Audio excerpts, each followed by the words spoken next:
This ain't a slave auction." I did a purse-lipped smile, then flipped my hood over my head, too. Part 3. Me on my bed an hour before, cradling a phone on my shoulder.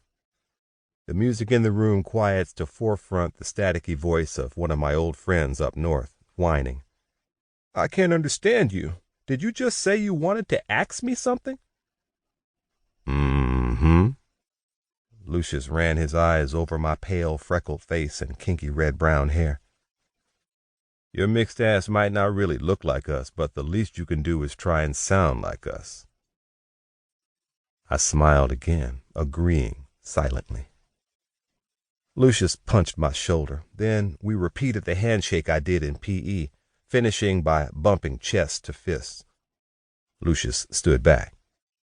The music cut out and the light grew angelic and bright. I sat on the bed as he swelled his chest and spoke with the gravity of an award presenter. "I know you've been having your doubts. You were black by default growing up around those white folks in the suburbs, but this move changed a few things. You finally got around us brothers and realized them rap tapes didn't make you black." He pointed to my dresser, where hip-hop and alternative rock cassettes mingled freely in a plastic rack.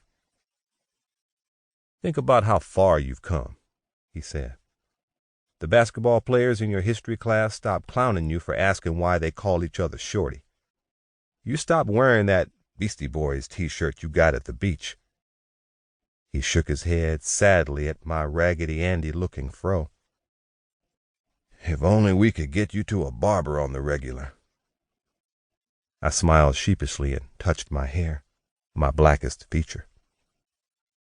"Still," Lucius continued, "you realize that dropping the G from skateboarding didn't make you any less white boy." He held a palm up. "Now, I know you've been showing me these skateboard magazines, and they got some brothers in there, but it doesn't go down like that here in Richmond, VA. We old school down south. Besides, you got to know the rules before you break 'em." I fought the urge to roll my eyes and used my heel to nudge my skateboard further under the bed. Lucius continued, hands joined inside his hoodie pocket. "I know you've been going through some tragic mulatto nonsense since you got here, feeling like no place is your place.